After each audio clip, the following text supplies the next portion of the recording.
It was the sort of afternoon that made people believe nothing dreadful could possibly happen in a village like Elmswood. A soft breeze stirred the petals of late spring roses, and the sky above was an untroubled blue, broken only by the lazy drifting of white clouds. The church bells had rung for midday, and now the chime of teaspoons against china teacups filled the vicarage garden. Mrs. Partridge's annual charity fete was in full swing, a reliable staple of the village calendar. Hand-embroidered napkins fluttered on trestle tables. Jam pots and sponge cakes were stacked like prizes at a fair. Children dashed between hay bales and bunting. The W.I. had laid out a handsome spread. Mrs. Hewitt's Victoria sponge had already been praised as dangerously perfect, and old Colonel Harwood had declared the lemonade abominably pleasant. Miss Jane Marple sat near the edge of the lawn beneath the shade of a willow tree, knitting needles quietly clicking. Her soft pink shawl was folded neatly over her shoulders, her gaze occasionally drifting over the crowd with that same mild expression that had, over the years, made people think she was just a dear old woman with a taste for seed cake and sherry. As the clock neared 3, the fate's keynote event was announced. The Elmswood Amateur Quartet, renowned in the village for their harmonized renditions of God Save the King and Scarborough Fair, was set to perform. But something was wrong. There was a delay, then a hush, then a kind of silence that arrived with too much weight, too suddenly, the kind that pressed itself into people's thoughts before they could name it. At the rear of the garden, near the trimmed box hedges, a young maid, Sally from the manor, let out a strangled scream. In an instant, the warm hum of chatter turned into a flurry of voices, movement, confusion. Colonel Harwood dropped his teacup. The vicar's wife gasped and clutched the pearls at her neck. People gathered like bees around a spilled honeypot, peering toward a crumpled figure in a navy blue jacket and neatly pressed trousers. It was Mr. Leonard Bream, choirmaster, trustee of the village museum, and a man widely admired for his punctuality and sweet tenor voice. He was lying perfectly still, face down on the gravel path that led to the back gate. One of his polished brogues had come off. Miss Marple did not rise immediately, but her knitting had stopped. Her eyes, sharp behind delicate spectacles, remained fixed on the scene. She noticed, in particular, the way Mrs. Partridge gripped the arm of her second cousin, and how young Ivy Clemens, the postmistress's niece, glanced sharply toward the rose bushes before quickly looking away. It wasn't until the doctor arrived and confirmed that Leonard Bream was indeed quite dead, most likely due to a blow to the back of the skull, that the true weight of the silence settled over Elmswood. A respectable man, dead, at a village fete. Miss Marple quietly gathered her things. "I do hope," she said, more to herself than to anyone else, "that someone remembers what tune the quartet was meant to begin with. These little things are often rather important." The murder had come far too soon for anyone's liking, but Jane Marple, in her gentle way, had already begun to listen, not to what was said, but to what was not.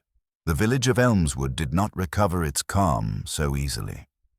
The shock of Leonard Bream's sudden death clung to the air like a persistent fog, thickening the usual springtime cheer with whispers and wary glances.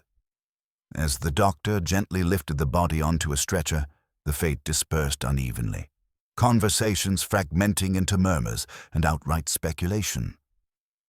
Miss Marple remained seated beneath the willow tree, her knitting forgotten in her lap. Her gaze swept the thinning crowd, quietly noting the cluster of expressions that betrayed unease, guilt, or simply a desperate attempt to maintain composure.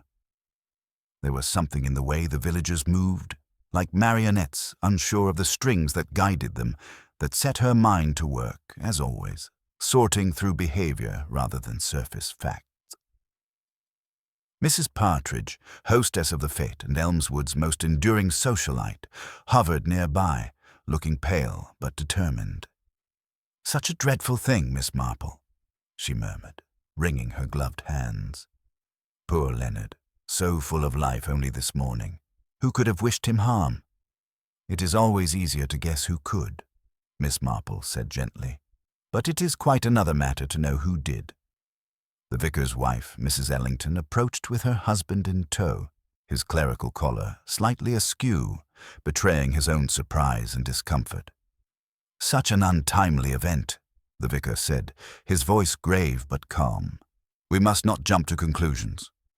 The police will see to it. But it's remarkable, isn't it, how a moment's silence can carry so much weight?" "Indeed," Miss Marple agreed, "though sometimes it is what is left unspoken in that silence that carries the heaviest burden." Word spread through Elmswood faster than the spring breeze. By the time Miss Marple had folded her knitting and started walking slowly back toward the village, small groups had formed in the village square, each cluster buzzing with theories more fanciful than factual. The butcher, Mr. Crisp, was certain it was a robbery gone wrong. "Leonard always kept a little money on him for the museum," he said loudly, wiping his hands on his apron. "Those city folk, always nosing around for something to pinch." "No, no," countered Mrs. Cartwright from the bakery. "Leonard was far too upright for that sort of thing. It must be one of those new folk from the Hall. Mark Radcliffe's been acting suspiciously ever since he arrived last autumn." Mark Radcliffe was a newcomer, a quietly spoken man who had purchased the once-abandoned manor house on the edge of the village. His arrival had caused a ripple, as newcomers often do, stirring curiosity and a bit of old-fashioned suspicion. Across the street, Ivy Clemens, the postmistress's niece and a frequent visitor to the vicarage, was whispering excitedly to Mrs. Green, the schoolteacher. "I saw Leonard speaking with Miss Dunlop near the rose garden just before he fell," she said. Miss Dunlop, the elderly librarian, was a gentle soul, much loved for her knowledge of local history. Miss Marple's eyes flicked toward the rose bushes where Ivy had glanced during the commotion. She made a small note in her mind, the angle of those bushes, the way they might conceal a person or an object. It was a minor detail, but somehow it seemed significant. The police arrived promptly, led by Inspector Collingwood, a man known in the county for his straightforward approach but little patience for what he called village nonsense. He quickly began questioning those who had been closest to the victim. Miss Marple observed from a respectful distance, noting the inspector's blunt style. He was quick to settle on a suspect, a young man named Thomas Bailey who worked as a handyman for the vicarage and had been seen arguing with Leonard earlier in the week over unpaid wages. Thomas, tall but visibly nervous, protested his innocence vehemently. "I had no reason to harm Mr. Bream. I was at the market all afternoon, ask anyone." But the police were eager to close the case. It suited them to pin the crime on someone easy to find, especially when the village was already anxious for resolution.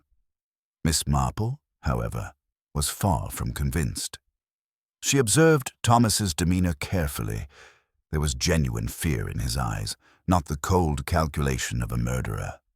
Something about the way he avoided direct eye contact spoke more of desperation than guilt. Instead, Miss Marple's attention turned back to the scene of the crime. That slight disarray near the rose bushes, the scuffed gravel, the single brogue shoe cast aside. There was a story here that did not fit the neat narrative the police were weaving. She recalled Leonard's nature, the choir rehearsals he led with such care, the discreet kindness he showed to those struggling, and the quiet pride he took in the museum's collections. Who could harbor such deep resentment as to kill a man like Leonard Bream? Walking slowly through the village streets, Miss Marple's mind pieced together snippets overheard, the whispered conversations, the nervous laughter, the half-truths. The villagers, she knew, were an open book to those who understood the language of subtlety. Mrs. Partridge's distant cousin, Geraldine, had seemed far too composed amid the chaos, and there was a hint of something like relief in her expression when the crowd dispersed. Could that be anything more than mere fatigue? And what of the vicar's quiet secretary, Miss Lorna Hesketh? She had not spoken much, but had been unusually attentive. during the questioning, noting down every detail with a sharp, calculating gaze. Her devotion to Leonard's projects had been apparent to all. Too apparent, perhaps. Miss Marple paused at the post office, where Ivy Clemens was arranging the Daily Mail. Their eyes met briefly. "Miss Clemens," Miss Marple began, "I couldn't help but notice your glance toward the rose bushes during the incident. Did you see something unusual?" Ivy hesitated, biting her lip. I thought I saw someone lurking there, but it was so quick. I wasn't sure if I imagined it. Sometimes the quickest impressions hold the truest clues," Miss Marple said kindly. "Thank you for your honesty." That evening, as dusk settled and Elmswood's cottages lit their windows against the darkening sky, Miss Marple sat by her fire, a notebook resting on her lap. She reviewed the day's observations with quiet precision. The pattern emerging was one of secrets tightly held and old grievances resurfacing like weeds through a well-tended garden. Leonard Bream's murder was no random act of violence, but a thread pulled from a tangled web, woven of jealousy, ambition, and long-buried scandal. There was one thing that particularly troubled her, a subtle hesitation in the police investigation, a rush to judgment that ignored the nuance she had learned to trust over many years. The truth, she felt certain, would lie in the quiet corners of Elmswood, in the silences between words, and the small, overlooked details that most would dismiss. Her thoughts drifted to the quartet's intended opening tune. She remembered saying aloud that it might be important, and now she was certain it was. Something about the timing, the silence before the music began. It was a signal missed by everyone but a keen observer. Tomorrow she would return to the vicarage garden, to the rose bushes and the places where eyes had darted and voices had faltered. The village held its breath, but Jane Marple was already piecing together the puzzle, one gentle stitch at a time. The silence had indeed arrived too early, but it would not hold forever. Morning in Elmswood dawned with a fragile stillness, as if the village itself held its breath, waiting for the next chapter in the unfolding tragedy. Miss Marple, dressed in her usual soft tweeds and sturdy shoes, made her way down the narrow lanes toward the vicarage garden, where the fete had collapsed into chaos less than 24 hours before. Her mind was busy sorting through details, both spoken and unspoken, the small puzzle pieces of behavior and gesture that had escaped notice amid the village's swirling gossip. The dew still clung to the grass when she arrived, the scent of damp earth mingling with the faint perfume of roses and lilacs. The garden was quiet now, stripped of the previous day's gaiety. The trestle tables were folded away, and the bunting had been taken down, leaving only a few forgotten napkins and the echo of laughter that felt unbearably distant. She paused near the spot where Leonard Bream had fallen, noting the uneven gravel and the worn patch beneath the box hedges. As her eyes scanned the area, Miss Marple's fingers absently brushed a small, crumpled paper that caught in the leaves. She unfolded it carefully. It was a fragment of sheet music, a bar of notes inked in neat, precise handwriting. She tucked the scrap into her pocket with a faint smile. The quartet's intended opening tune, she thought, might be the key to understanding the silence that had preceded the tragedy. As she stood contemplating the garden's quiet secrets, a familiar voice interrupted her thoughts. "Miss Marple," called Mrs. Partridge, approaching briskly. "I thought I might find you here. There are still so many questions, and the village is, well, unsettled to say the least." Miss Marple nodded politely. "That is to be expected. Such events unsettle the very fabric of small communities. But sometimes the answers lie not in the loud voices, but in the quiet moments we observed between." Mrs. Partridge looked around nervously, lowering her voice. "There is talk, you understand. Speculation about Leonard's past. I must admit, I was surprised to learn there was more to him than the charming choir master we all knew. Some say he had disputes with several villagers over museum matters, money, relics, even personal grievances. It's unsettling, yes, Miss Marple agreed. People's true colors often appear when their interests are threatened. But we must be careful not to confuse anger with guilt. Before Mrs. Partridge could respond, a sharp voice called out from the garden gate. It was Inspector Collingwood, flanked by 2 constables, his expression as firm as ever. "Miss Marple, I trust you will forgive my intrusion, but the police require your cooperation as we proceed." She inclined her head. "Of course, Inspector." "I'm at your disposal," Collingwood was direct. "We have detained Thomas Bailey for questioning overnight. He claims an alibi, but witnesses place him near the vicarage garden just before the incident. We intend to charge him unless new evidence emerges." Miss Marple's eyes flickered with quiet understanding. Sometimes the obvious suspect is a convenient one, but the truth is seldom so straightforward. The inspector raised an eyebrow but said nothing, perhaps recognizing the gentle firmness behind her words. Over the next few hours, Miss Marple quietly spoke with various villagers who had attended the fete. Each conversation revealed new layers beneath the village's genteel surface. Mrs. Green, the school teacher, confessed that Leonard had recently been involved in a heated disagreement with Mark Radcliffe, the new owner of the manor house. It was about some artifacts Mark wanted to loan to a city museum, she said, but Leonard was adamant they belonged here, to Elmswood. It got rather tense, Miss Marple listened carefully, noting the subtle way Mrs. Green's eyes darkened as she spoke. "Did anyone witness the argument?" she asked gently. "Not directly," the teacher admitted, "but I heard raised voices near the manor's gates late last week."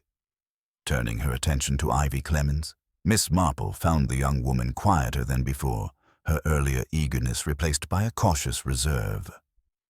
"Miss Clemens, may I ask again about the figure you thought you saw near the rose bushes yesterday?" Ivy hesitated. "It was just a glimpse. I couldn't be sure, but the person seemed familiar. Someone I didn't expect to be there at that time." "Familiar enough to recognize?" Miss Marple pressed. "Yes, but I'm afraid to say." "It could make things difficult," Miss Marple nodded slowly. "Sometimes the fear of speaking obscures the truth more than the truth itself." The afternoon wore on, and the puzzle grew more intricate. Miss Marple decided to visit the village museum, where Leonard had spent so many hours cataloguing Elmswood's history. The building, a modest brick structure near the square, exuded an air of quiet dignity. Inside, the curator, Mr. Webb, welcomed her with a grave expression. "Miss Marple," he said, "it is a terrible blow for us all. Leonard was the heart of this place. His death has left a void I fear we cannot fill easily." "Mr. Webb," she replied, "did Leonard mention any troubles recently?" "Disagreements, concerns?" The curator sighed. "There were whispers about the manor's new owner wanting to take some of our most prized items away. Leonard was adamantly opposed, arguing the history belonged to the village. I suspect that conflict stirred old tensions, but I would never have imagined it could lead to murder." Miss Marple's mind turned over the pieces she had gathered. The quarrel over the artifacts, Thomas Bailey's uneasy position, the fleeting figure by the rose bushes, the anxious looks and half-truths. It all pointed to a tangled web of motives.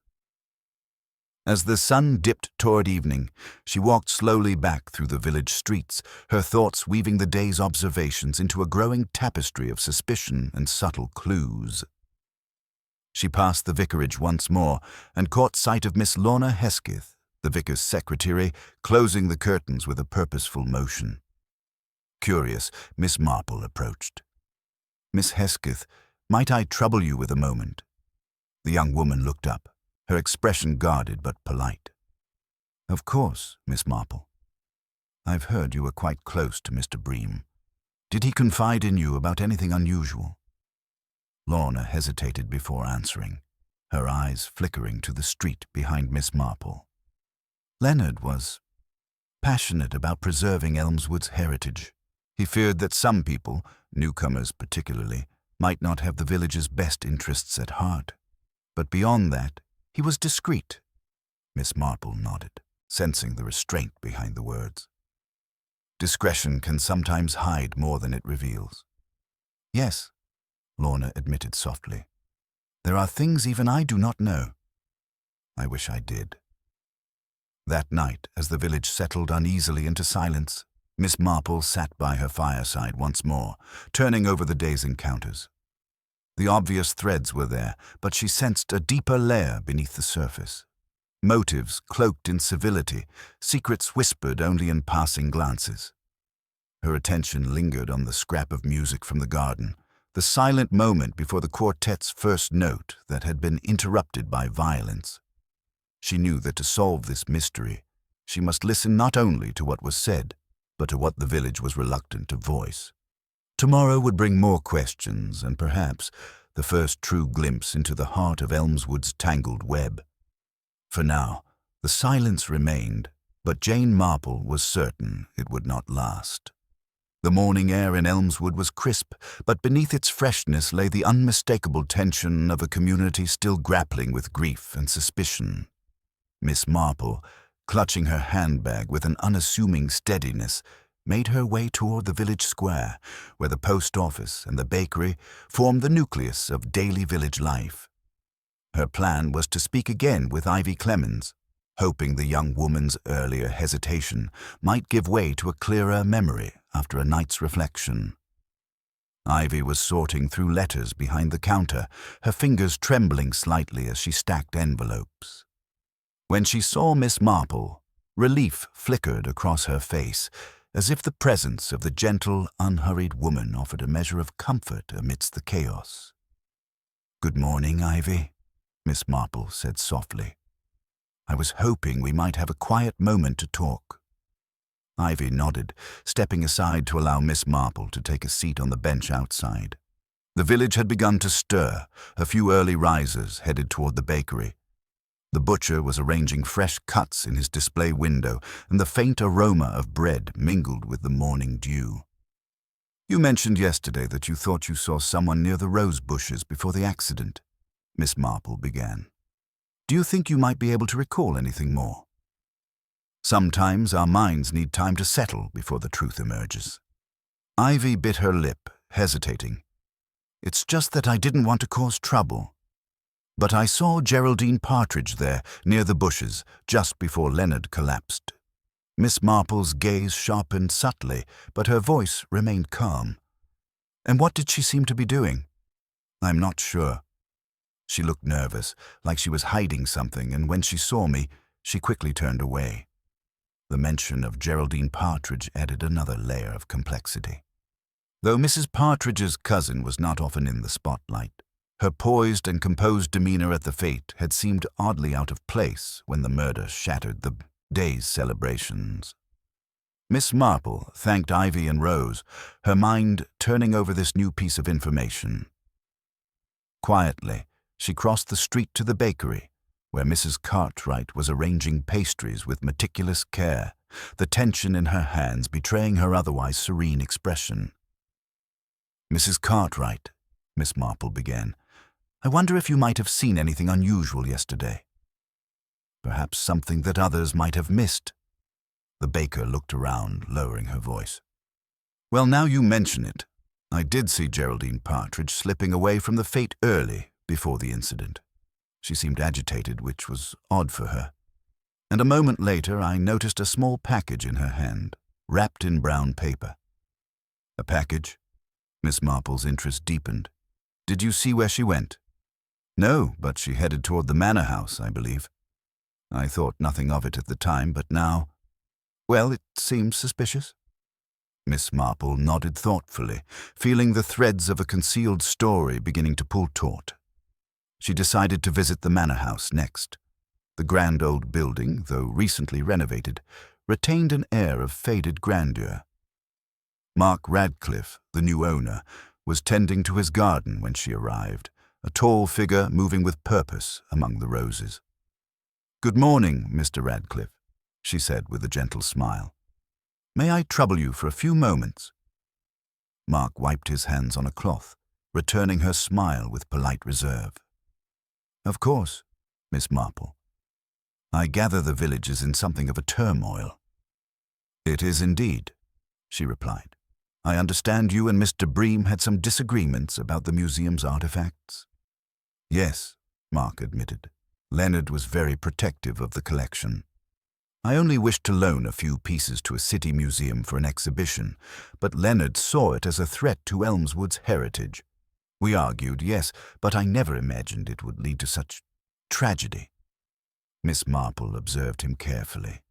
There was no malice in his tone, only frustration. Did anyone else share your views? Mark hesitated. Not openly. Some villagers were wary of change. As you might expect, the conversation was interrupted by the arrival of Geraldine Partridge, who emerged from a side gate, her face flushed and eyes bright with nervous energy. She greeted Mark briefly before noticing Miss Marple and quickly stepping forward. Miss Marple, she said, her voice steady despite the tension. I hear you are asking questions about yesterday. I am, Miss Marple replied calmly. I wonder if you might clarify your movements. Ivy Clemens mentioned seeing you near the rose bushes shortly before the incident. Geraldine's eyes flickered, but she maintained her composure. I was walking through the garden, yes, to clear my head. The fate was rather overwhelming, and Leonard's sudden collapse shocked us all. Miss Marple nodded, then ventured carefully. Mrs. Cartwright also mentioned seeing you with a package shortly before you left. Geraldine's lips pressed into a thin line. A package. I carry a great many things, Miss Marple. Perhaps a small parcel from the gift shop. It means nothing. Miss Marple was not convinced, but she refrained from pressing further. Instead, she made a mental note to investigate the contents of that package. As Geraldine walked away, Miss Marple turned her attention back to Mark Radcliffe. Do you know if Leonard had any recent visitors? Perhaps someone who might have unsettled him? Mark thought for a moment. There was Miss Lorna Hesketh. She came by the manor frequently, often bringing documents or plans. Leonard trusted her implicitly. The mention of Miss Hesketh stirred a memory.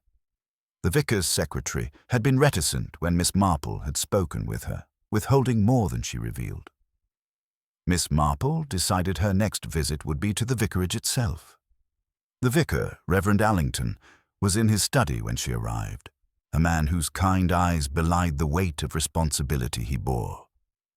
Reverend, she began gently, I wonder if you might help me understand more about Leonard's relationships here. It seems the man had many connections and perhaps some conflicts as well. The vicar sighed, steepling his fingers. Leonard was a dear friend and invaluable to the village, but even the kindest of men have their burdens. He confided in me about his worries that Elmswood might lose its identity to outsiders. Did he mention anyone in particular? There was tension with Mark Radcliffe, as you know, but also with a few others. Thomas Bailey, the handyman, seemed to have had some disputes, and Geraldine Partridge appeared increasingly anxious in recent days. Miss Marple nodded. And Miss Lorna Hesketh? Lorna was loyal to Leonard, but I believe she harbored concerns about some of the village's secrets. She is a discreet young woman, discretion and secrets. Words that resonated with Miss Marple's understanding of the village's hidden depths. Before leaving, the vicar added, If I may be so bold, Miss Marple, your insights are most welcome in these trying times. As Miss Marple stepped out into the fading afternoon light, she was aware of the subtle undercurrents swirling beneath Elmswood's placid surface. The more she learned, the more the faces of those around her revealed layers of complexity and concealed truth. Her final stop was the village library, where Miss Dunlop, the elderly librarian, awaited. The room smelled of old paper and polished wood, a sanctuary of knowledge amid the uncertainty. Miss Marple, Miss Dunlop said warmly, I hear you are seeking the truth about poor Leonard. I only wish the answers were simpler. Tell me about Leonard's last days, Miss Marple requested. Miss Dunlop settled into her chair. He was preoccupied, more than usual. There was talk of a letter he had received, something that disturbed him deeply. I tried to glimpse its contents, but he guarded it closely. "A letter," Miss Marple murmured. "Did anyone else know of it?" "No one openly." But Leonard was cautious. He said some secrets were best kept quiet. For the good of all, the afternoon waned as Miss Marple sat quietly, piecing together the day's revelations. Geraldine's secretive movements, the mysterious package, the tensions over the museum artifacts, the hidden letter, each was a strand woven into the fabric of a far more intricate tapestry than the village's surface suggested. Returning home, she knew the investigation had entered a new phase. The silence that had arrived too early was now heavy with whispers, and beneath those whispers lay the shadow of a truth waiting patiently to be uncovered. Even as the sun slipped behind the gentle hills surrounding Elmswood, casting long shadows across the village streets, Miss Marple remained wide awake with thought. The day's discoveries had shifted the contours of the mystery. Geraldine Partridge's furtive movements, the mysterious package, the secretive letter that Leonard had guarded so closely. Each detail threaded into a growing tapestry of hidden motives and veiled intentions. Yet the most elusive thread was the letter. What had Leonard received that disturbed him so? The next morning, Miss Marple decided to pay a visit to Ivy Clemens once more. The young woman's reticence yesterday suggested a fear that might be allayed with gentle encouragement. Perhaps, with time, she would be willing to share more. As Miss Marple approached the post office, she saw Ivy at the counter again, though this time her eyes looked less haunted and more resolute. "Good morning, Ivy," Miss Marple said warmly. "I hope you slept well?" Ivy offered a small, tentative smile. "Better, thank you. I've been thinking about what I saw yesterday, and I believe I can tell you more." Miss Marple settled onto the bench again, encouraging Ivy to continue. "It was Geraldine, as I said, but she wasn't alone. There was someone else, a man, but I couldn't see his face clearly. They spoke in hushed tones near the rose bushes. The package Geraldine carried was wrapped tightly, and I heard her say something about making sure no one finds out." Miss Marple's mind turned swiftly. "Do you know what the package contained?" Ivy shook her head. "No, but when Geraldine noticed me watching, she hurried away, dropping the package behind a garden bench. I didn't dare pick it up then." "Have you been back to the garden today?" Miss Marple asked gently. Ivy looked uneasy. "No, I was afraid someone might see me." Miss Marple stood, her decision made. "Would you mind if I went to see about the package? Perhaps it will hold some clue." Ivy nodded, clearly relieved to entrust this to someone she trusted. Walking back toward the vicarage garden, Miss Marple felt the familiar thrill of uncovering secrets hidden in plain sight. Near the rose bushes, she found the spot Ivy had described. A small, neatly wrapped bundle lay concealed beneath the bench, as if waiting patiently to reveal its contents. Carefully, Miss Marple unfolded the brown paper. Inside was a small notebook, its leather cover worn but well cared for. She opened it and found pages filled with careful handwriting, a journal. Flipping through, she found several entries dated in recent weeks. One passage caught her eye. The museum's collection holds more than relics. Secrets long buried in these walls could alter the history of Elmswood itself. Leonard suspects the manor's renovations may have disturbed something better left alone. I must proceed with caution. Her eyes scanned further. Geraldine's anxiety grows. She has been to see the vicar more than once, pleading for discretion. But what is she hiding? I must speak with her before it is too late. Miss Marple closed the notebook thoughtfully. The journal belonged to Leonard, or so it seemed. His handwriting, his concerns. But who had this notebook, and why had Geraldine been involved? Her thoughts were interrupted by the distant sound of footsteps. Turning, she saw Inspector Collingwood approaching, his expression serious. "Miss Marple," he said, "I heard you were here." "Any new findings?" "I have found this," she replied, holding up the notebook. It may shed light on Leonard's final days. The journal speaks of hidden secrets and warnings. I believe Geraldine is more deeply involved than we suspected. The inspector nodded slowly. Geraldine has been cooperative but evasive. If this proves anything, it might explain her behavior. Miss Marple handed him the notebook. I would advise we approach her gently. She may be frightened, but frightened people sometimes speak more honestly when they feel safe. Together they made their way to the Partridge household, a neat, ivy-clad cottage on the edge of the village. Geraldine answered the door, her posture stiff but her eyes revealing a flicker of hope. Mrs. Partridge, Miss Marple began, we have found a notebook that belonged to Leonard. It contains some concerns about the museum and mentions your visits to the vicar. Geraldine's face paled. I don't know what you mean. Miss Marple offered a calm smile. We only want to understand. Leonard's last days were troubled, and it seems he confided in you. Geraldine's composure cracked. She stepped inside and gestured for them to follow. Once seated in her sitting room, Geraldine's voice trembled as she spoke. Leonard discovered something in the museum, something he believed could change how we see our village's history. But when Mark Radcliffe began his renovations at the manor, Leonard feared that the secret might be uncovered too soon. What was this secret? The inspector asked, leaning forward. Geraldine glanced toward a small locked cabinet in the corner. There was an old letter, one that Leonard found hidden behind a loose stone in the museum. It referred to a scandal involving the manor's original owner and suggested that some artifacts were stolen and hidden away. Leonard was convinced the renovations would disturb the hiding place. Miss Marple's interest deepened. And the package you carried to the garden yesterday? Geraldine swallowed. I was going to meet Leonard to give him the letter. I wanted to warn him that others might be watching, but when I saw Ivy, I panicked and left it behind.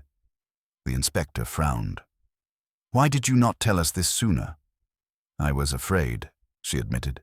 If the wrong people found out, it could ruin many reputations. The village has enough troubles without another scandal. Miss Marple nodded thoughtfully. Sometimes protecting the past can endanger the present. The room fell into silence, each person considering the weight of Geraldine's confession. May we see this letter? Miss Marple asked. Geraldine retrieved a small envelope from her cabinet, delicate and yellowed with age. Inside was a folded sheet of parchment, its writing faded but legible. Miss Marple carefully read aloud the key passage. The treasures of Elmswood lie not in stone or gold, but in the truth long buried beneath the manor's garden. Beware those who would seek to hide what lies beneath, for the past is never silent. The words hung in the air, heavy with implication. Did Leonard believe someone was after this secret? Miss Marple asked. Geraldine nodded. He feared it was Mark Radcliffe, or someone working for him. But he never said outright. The inspector's gaze hardened. We must speak with Mr. Radcliffe again. As Miss Marple and the inspector prepared to leave, Geraldine added quietly, There is one more thing.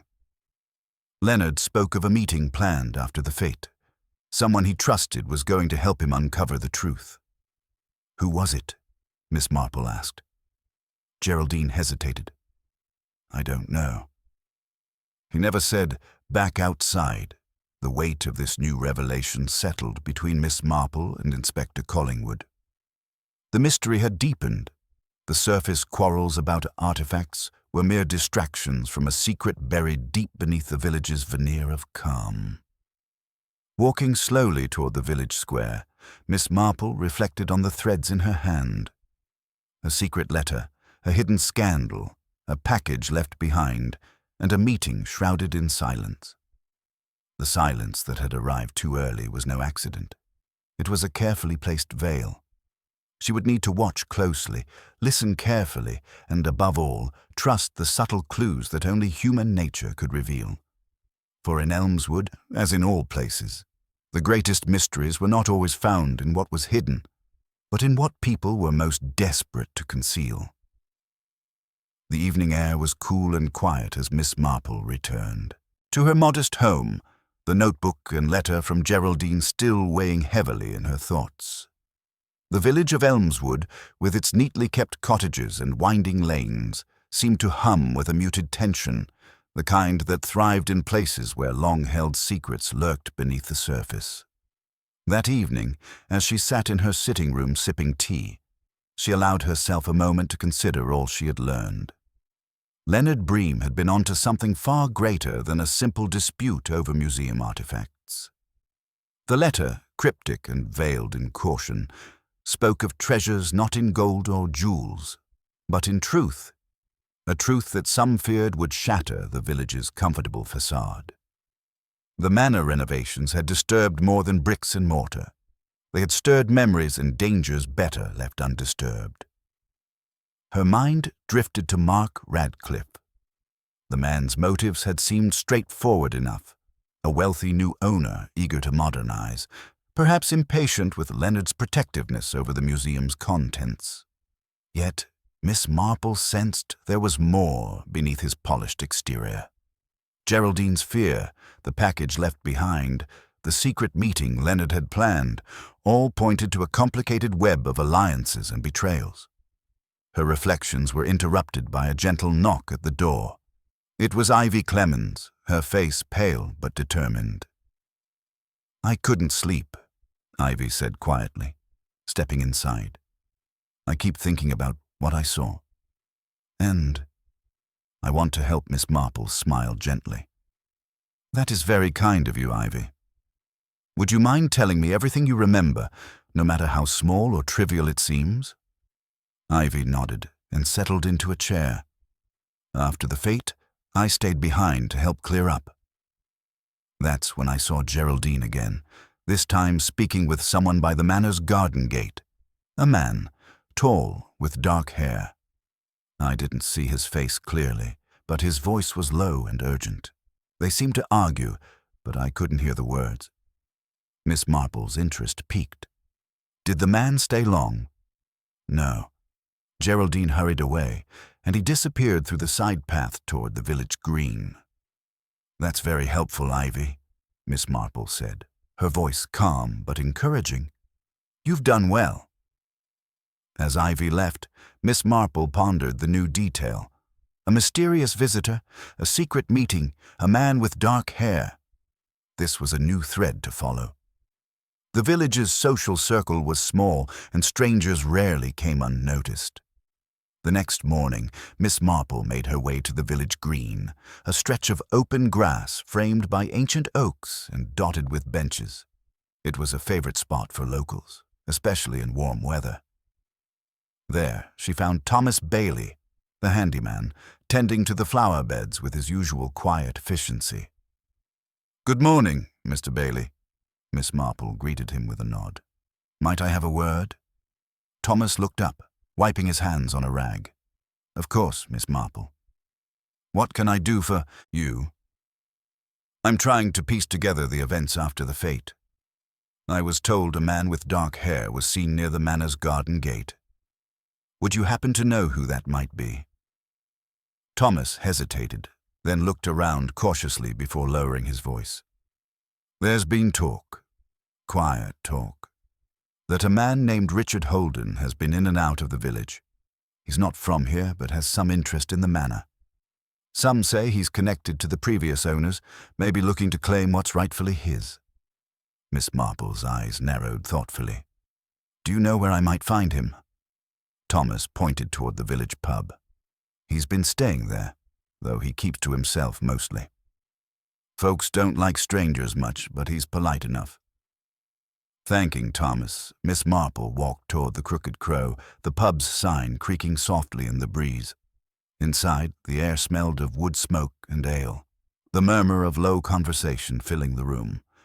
She spotted a solitary figure at the far end, a man whose dark hair and sharp features matched the description. "Mr. Holden?" she asked, approaching gently. The man looked up, his eyes wary but not unfriendly. "Yes, that's me. I'm Miss Marple. I understand you have an interest in the manor house and its history." Richard nodded. It's been in my family for generations. The renovations concern me because I believe some things were taken from the estate long ago, things that belonged to my ancestors." Miss Marple smiled politely. "And Leonard Bream? Did you know him well?" "We had disagreements," Richard admitted. "He wanted to protect the museum's artifacts. But I believe the story is more complicated.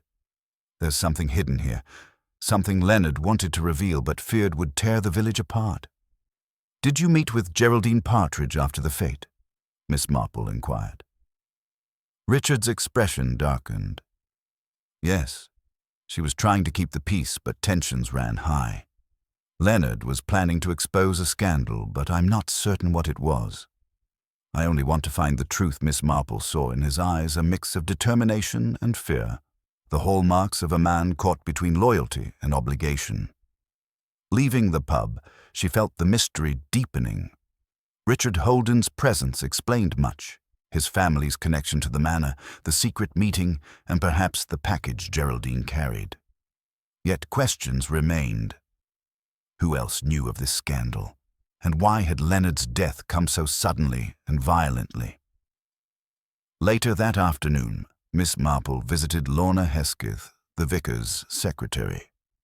The young woman was organizing papers in the small parish office, her movements quick but distracted.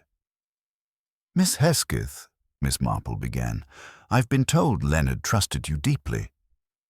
Might you help me understand what he was worried about?" Lorna looked up, startled. "He did trust me, but some things were too dangerous to share. Leonard was afraid of upsetting the village's delicate balance. Did he speak of anyone who might wish him harm?" Lorna hesitated, then said quietly, "There was someone he referred to only as the Guardian. He never explained who that was, but he believed this person would do anything to protect the secret." Miss Marple's brow furrowed. "Do you know if Leonard was planning to meet this Guardian?" "Yes," Lorna whispered. "He hoped to confront them after the fete, to persuade them to stop interfering. But something went wrong." "Thank you, Lorna," Miss Marple said softly. "Your discretion is appreciated." As she left the vicarage, Miss Marple felt the puzzle pieces clicking together. The Guardian might be Richard Holden or someone else entirely, a shadow lurking behind the scenes, controlling events to keep the past buried. The day was waning, and the village was settling into evening calm. Miss Marple took a moment on the village green to watch children playing near the ancient oaks, their laughter a stark contrast to the darkness she sought to illuminate. She thought of Leonard's journal, Geraldine's fear, Richard's claims, and Lorna's whispered warnings. The truth was near, concealed in the delicate balance of human nature and the silent tensions of Elmswood. Tomorrow, she would confront the manor house once more, for in its walls lay the heart of the secret, and perhaps the key to the silence that had arrived too early. The following morning dawned misty and grey, a pallor that seemed fitting for the mounting tensions threading through Elmswood. Miss Marple, her mind alert and restless, set out for the manor house once again. The estate's looming silhouette, with its ivy-clad facade and weathered stone walls, had become a symbol of the village's buried past, a past that refused to stay silent. As she approached the grand entrance, she found Mark Radcliffe in the garden, examining the foundations where recent work had disturbed the earth. His expression was guarded, but not unwelcoming. "Good morning, Mr. Radcliffe," Miss Marple said, inclining her head. "I wonder if you might spare a moment to talk about Leonard Bream and the secrets he feared." Mark looked up, a flicker of unease passing over his features. "I suppose there's little point avoiding it now. Leonard was a good man, but his obsession with the manor's history complicated things." "Obsession can be dangerous," Miss Marple murmured. "Did Leonard confide in you about the letter Geraldine showed me?"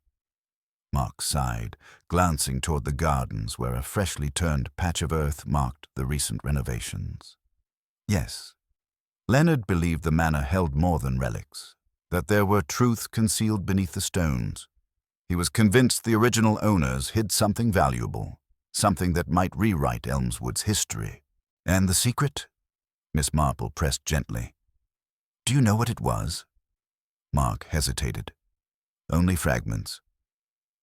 An old family feud, accusations of theft and perhaps betrayal. Leonard thought the truth had been deliberately suppressed for generations. Were you aware of Leonard's plans to expose this? His meetings after the fete? Yes, Mark admitted reluctantly. I opposed it. Some things are better left in the past. I feared Leonard's revelations would tear the village apart, disrupt lives. Miss Marple's gaze sharpened. Did you have any contact with Leonard on the night of the fete? Mark's jaw tightened. I did. We argued. He accused me of wanting to cover up the truth. I told him to be careful, that meddling would only bring trouble. And after that? Mark shook his head. I left early. I didn't see Leonard again. Miss Marple nodded thoughtfully. Thank you, Mr. Radcliffe. Your honesty is appreciated. As she turned away, her mind catalogued Mark's words. His fear of disruption and his confrontation with Leonard suggested a possible motive, but she was wary. True guilt often hid behind plausible fears and righteous anger. The next stop was the museum itself, a modest building at the village edge filled with artifacts and dusty tomes. Inside, Miss Marple found Mr. Crispin, the museum curator, organizing display cases with meticulous care. Mr. Crispin, she began, I'm trying to understand Leonard's final days. Did he share any concerns with you about the manor or the secrets it might hold? The curator adjusted his spectacles. Leonard was restless lately, far from his usual composed self. He spoke in hushed tones about letters and hidden chambers. He feared someone might be watching him. Did he mention any names?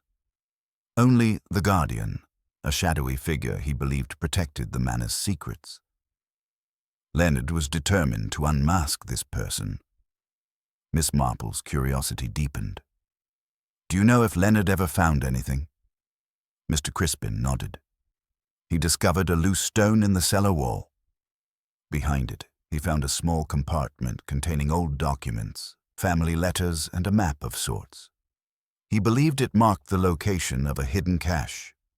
Was this shared with anyone else? No.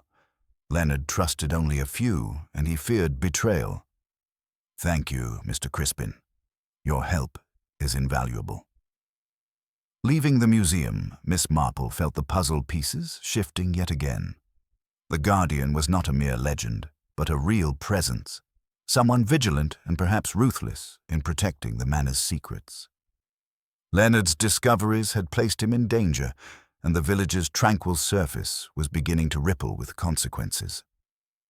Her thoughts returned to Geraldine Partridge. If Leonard confided in her, and she feared for his safety, what had prevented her from revealing more? Was she protecting someone or herself? That afternoon, Miss Marple visited Geraldine once more. The woman's eyes held a mixture of relief and anxiety as they sat together in the cozy parlor. I want to be honest now, Geraldine said softly. Leonard confided in me about the secret room beneath the manor. He was convinced it held evidence that could change everything. Did he ever say who the Guardian might be? Miss Marple asked. Geraldine shook her head. No, but I suspect it is someone from the Radcliffe family. They have a long history here, and Mark's behavior worries me. Miss Marple considered this. If the Guardian was watching Leonard, did you notice anyone else acting strangely around the manor? Geraldine hesitated. Yes. Richard Holden has been persistent, asking questions and lurking near the grounds. Leonard feared him, but he did not reveal why the pieces formed a tangled web. Mark Radcliffe, protective of his family's reputation. Richard Holden, the outsider claiming ancestral rights. Geraldine, caught between loyalty and fear. And Leonard, silenced before he could expose the truth. Miss Marple's mind returned to the letter's warning. Beware those who would seek to hide what lies beneath. for the past is never silent. The silence in Elmswood was deliberate, maintained by unseen hands, willing to go to any lengths. That evening, Miss Marple received a call from Inspector Collingwood. There had been an incident at the manor. Arriving swiftly, she found the inspector outside, his expression grim. "A break-in," he explained. "Someone tried to force open the cellar door." Fortunately, the alarm was raised, and they fled. Miss Marple studied the disturbed soil near the cellar entrance. "They're desperate to find whatever Leonard discovered." Collingwood nodded. "It's clear now the danger is real.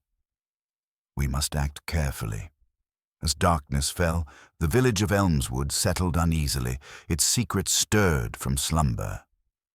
Miss Marple, undeterred, knew the time was near when the silence would be broken, and the truth, however painful, would emerge into the light. Miss Marple rose early the next morning, the quiet before dawn offering a rare stillness to gather her thoughts. The break-in at the manor's cellar was a troubling development, one that suggested Leonard's secret was dangerously close to being unearthed. Yet whoever had tried to force the door had fled without success. Either they had been spooked, or they were biding their time. With a gentle knock, Ivy Clemens entered, holding a sheaf of papers she had discovered while tidying the village hall. "Miss Marple, I thought you might want to see these." They were hidden in a drawer behind some old records. Curious, Miss Marple took the papers and began to sift through them. They were faded letters, brittle at the edges, penned in an elegant but hurried hand. As she read, a story unfolded, one of betrayal, lost fortunes, and whispered threats spanning decades. The letters were correspondence between members of the Radcliffe and Holden families, hinting at a disputed inheritance and accusations of foul play. "The feud goes back generations," Miss Marple murmured. "No wonder the village's peace is fragile." Ivy nodded. It seems some secrets were never meant to be forgotten. Just then, a sharp rap on the door startled them both. Standing in the doorway was Inspector Collingwood, his face grave. "Miss Marple, we've had another incident at the manor," he said without preamble. "A visitor was found unconscious near the edge of the estate. Richard Holden." The news sent a ripple of concern through the room. Miss Marple quickly dressed and accompanied the inspector to the manor's grounds. Richard was lying on a makeshift bed in the small study, his dark hair disheveled and his complexion pale. "Do you know what happened?" Miss Marple asked gently. Richard's eyes fluttered open, revealing a flicker of pain and confusion. I was followed," he whispered hoarsely. "Someone wanted to warn me off. They don't want the past uncovered." Miss Marple exchanged a glance with Collingwood. The stakes were higher than ever. The Guardian was no longer content with silence. They were escalating their efforts to protect the secret. Over the next few days, Miss Marple methodically revisited key figures in the village, weaving her observations together. Mark Radcliffe's nervous defensiveness, Geraldine Partridge's guarded loyalty, Richard Holden's relentless pursuit of the truth, and the cryptic warnings left in Leonard's letters, all were strands in a growing tapestry of intrigue. One afternoon, while examining the manor's library, Miss Marple's attention was caught by a peculiar detail, a series of identical marks on the spine of a set of dusty volumes. They were subtle impressions, almost invisible to the casual eye. Curious, she pressed gently, and a small panel in the bookshelf shifted aside, revealing a narrow passage descending into darkness. Heart steady, Miss Marple retrieved a lantern and ventured down the hidden stairway. The air was cool and musty, the silence broken only by the soft echo of her footsteps. At the passage's end lay a modest chamber, walls lined with shelves crammed full of documents and artifacts. Among the clutter, she found Leonard's journal, its pages filled with meticulous notes about the manor's history, the family feud, and hints at a will that had been altered to disinherit one branch of the family.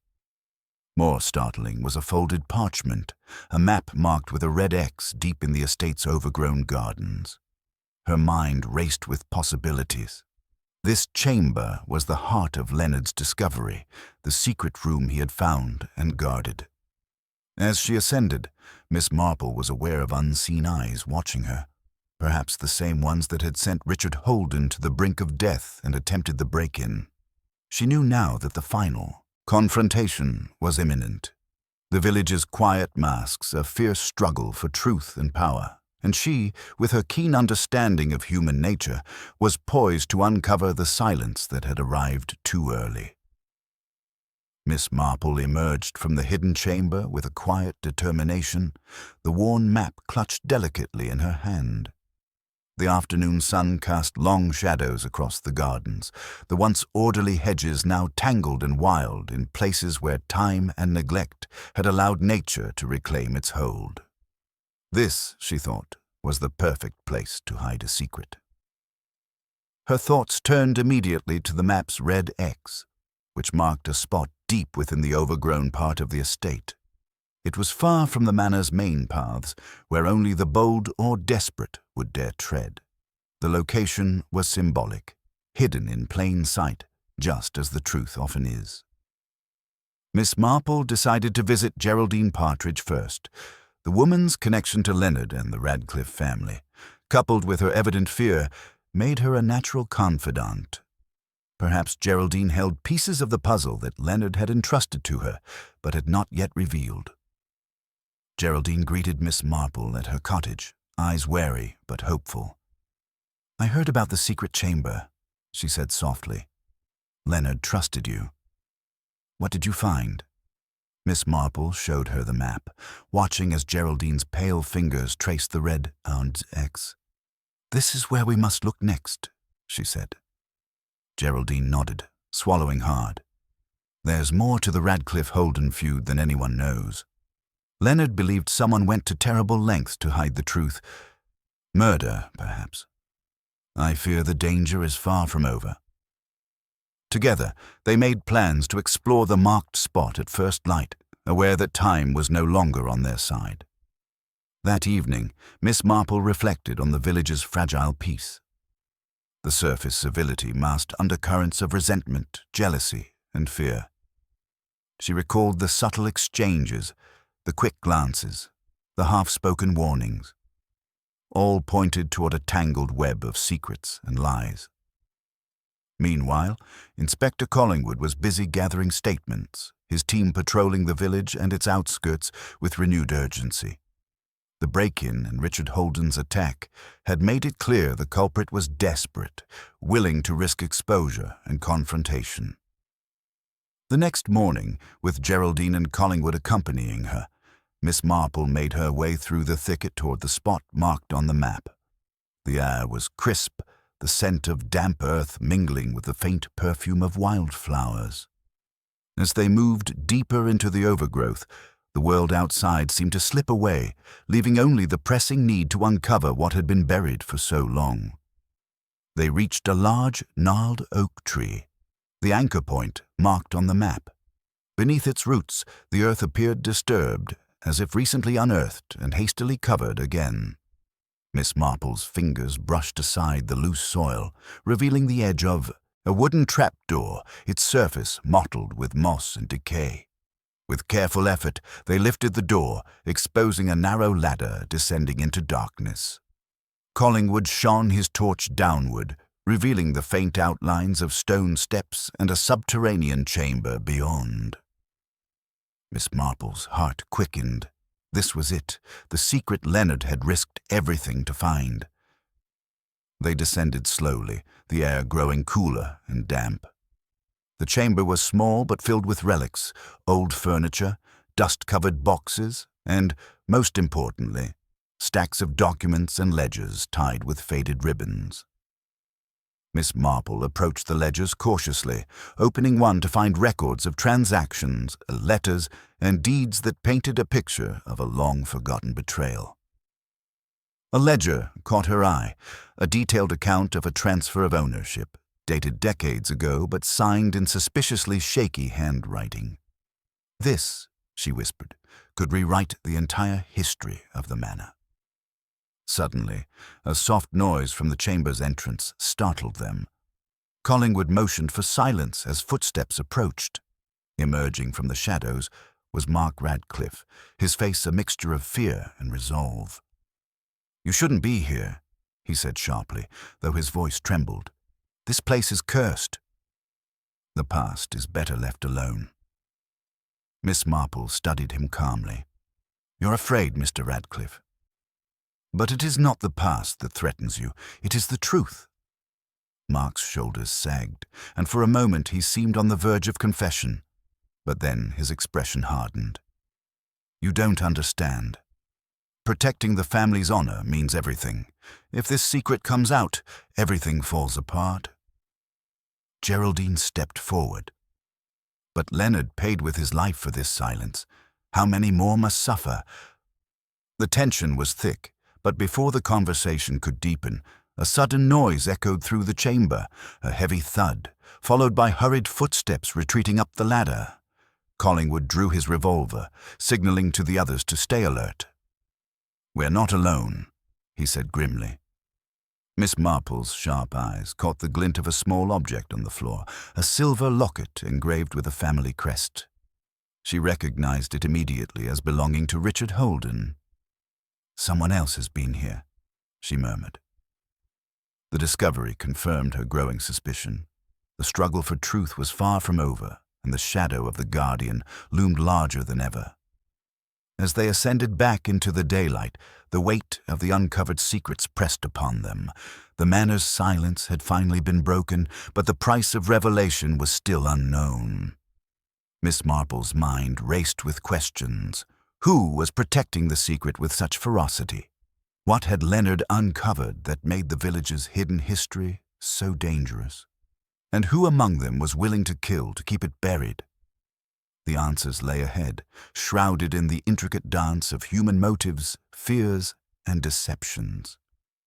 Miss Marple knew that only by reading the subtle cues of character and circumstance would the truth emerge, and justice be served. The discovery of Richard Holden's silver locket, lying forgotten in the shadowed chamber, lingered heavily in Miss Marple's mind as the group emerged from the hidden passage. The late afternoon light of the estate's gardens fell in long, dappled patches, yet no sunlight seemed able to dissipate the tension that now hung in the air.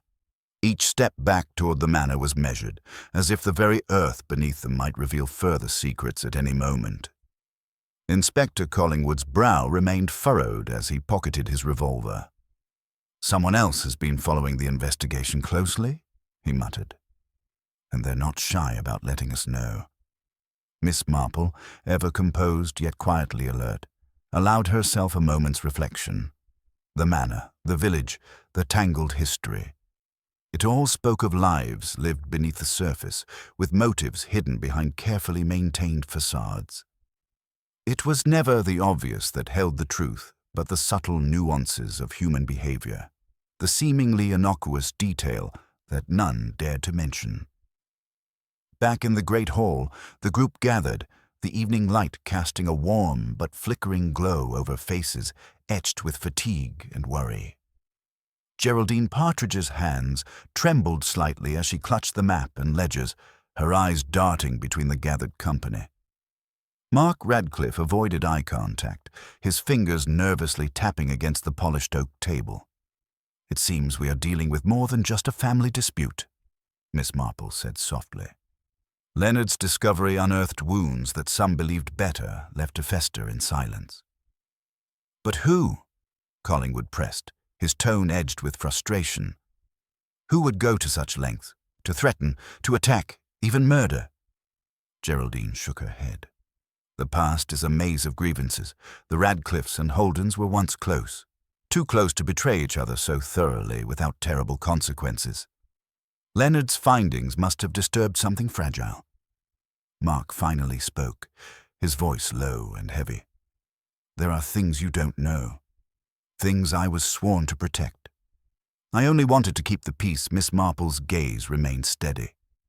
"Peace built on secrets and fear is no peace at all."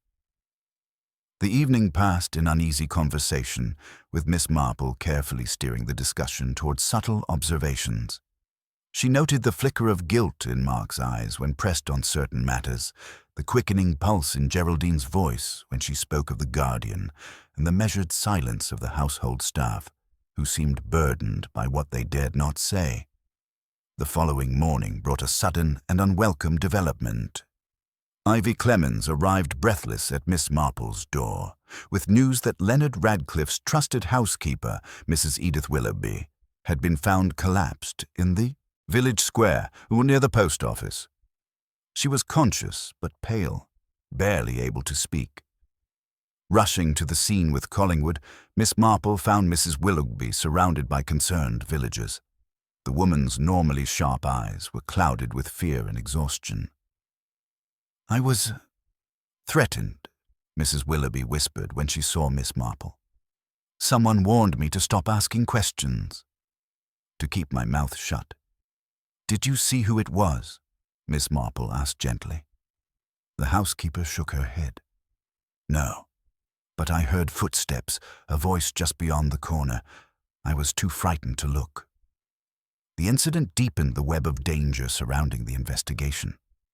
Whoever sought to silence the truth was growing bolder, more reckless.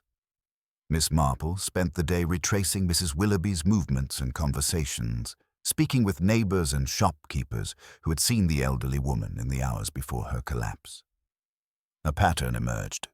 Mrs. Willoughby had been discreetly collecting information, piecing together fragments from villagers who remembered the old disputes and rumors long thought forgotten. That evening, back at the manor, Miss Marple laid out the fragments of the puzzle. The ledger from the hidden chamber revealed a forged signature on the disputed will, a revelation that would overturn the legal ownership of the estate. The guardian, desperate to maintain control, had resorted to intimidation and violence. The question was, who among them had both the motive and the means? Miss Marple's thoughts returned to the subtle details. Mark Radcliffe's nervous glances when confronted, Geraldine's protective insistence on loyalty, the suspicious absence of Leonard's closest confidant during critical moments, and the strange behavior of the village constable, who had been oddly quick to dismiss certain leads. Her intuition nudged her toward a line of inquiry the police had overlooked, the psychological cracks within the family and the village, the concealed resentments and the lies people told to themselves and others to preserve a semblance of order. One evening, as twilight settled over St. Mary Mead, Miss Marple invited the key figures to the manor's drawing room under the pretense of discussing the latest findings. The atmosphere was thick with unspoken tension. She began, speaking softly but with unmistakable authority. "This house holds more than memories. It holds the weight of choices made and secrets kept. Leonard Radcliffe sought justice not just for himself, but for all who suffered under a legacy of silence." She paused, letting her words sink in before continuing. "Yet, justice is a mirror. It reflects not only the truth, but the faces of those who hide behind falsehoods." Slowly, deliberately, she recounted the events as they had unfolded, weaving together the evidence from the secret chamber, Mrs. Willoughby's testimony, and the subtle inconsistencies she had observed. Her narrative was gentle, yet unyielding. "I have watched reactions, noted what was said and left unsaid. Fear reveals itself in the smallest of details, a hesitation, a forced smile, a glance diverted." Turning her gaze to Mark Radcliffe, she said, "You feared the truth because it threatened your position. But fear alone does not lead to violence." Her eyes then settled on Geraldine Partridge. "You tried to protect the family's honor, but your loyalty blinded you to the harm caused by silence."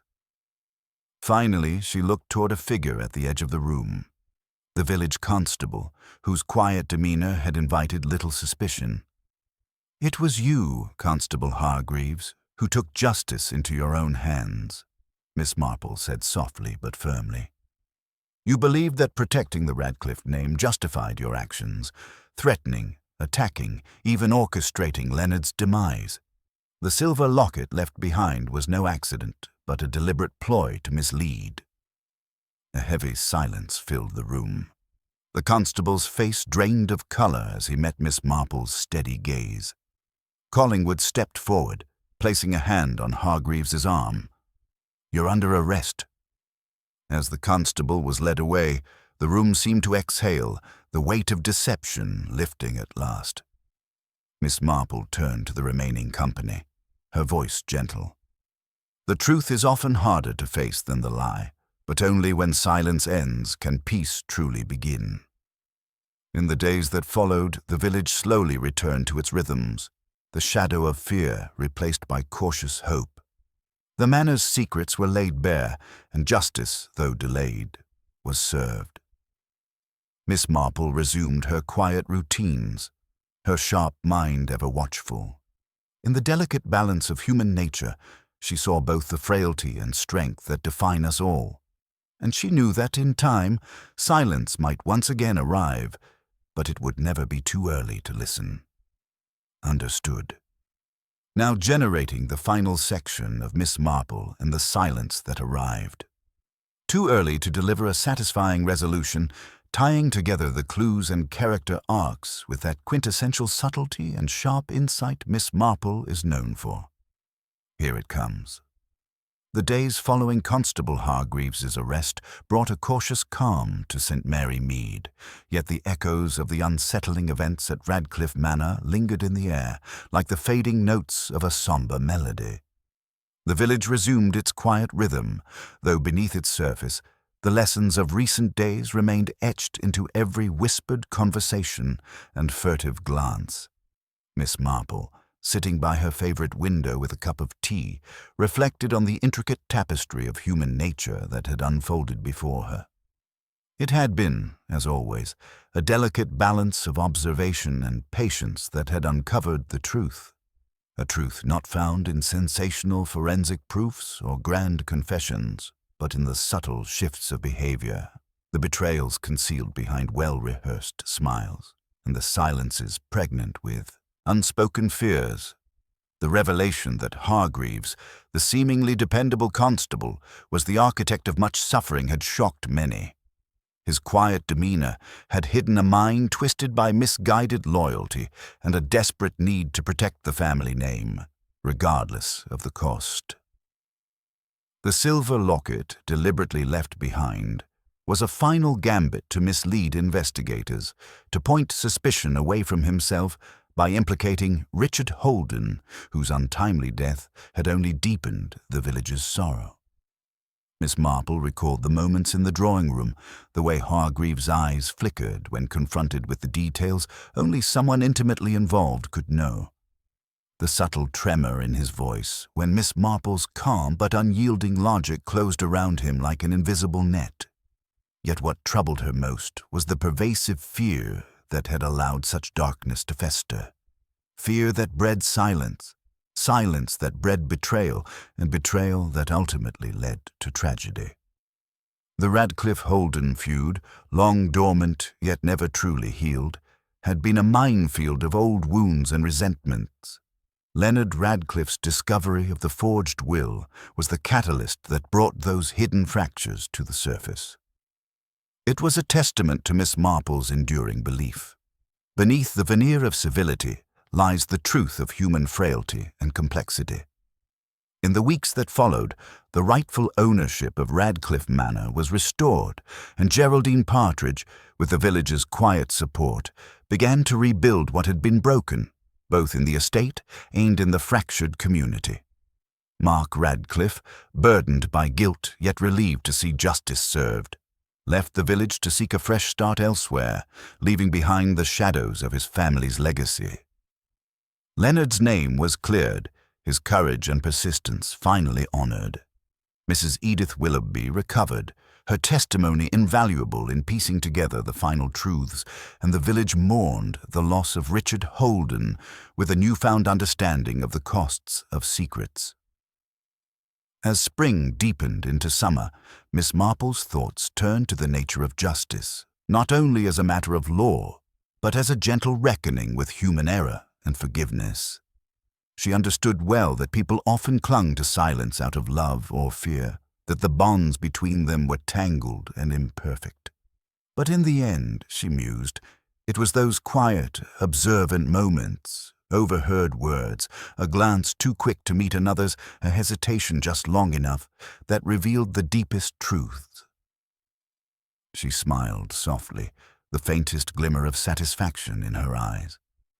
Another mystery had unfolded, another silence had arrived, and been pierced at the right moment. For Miss Marple, it was simply the way of the world and of the human heart, and she was always ready to listen,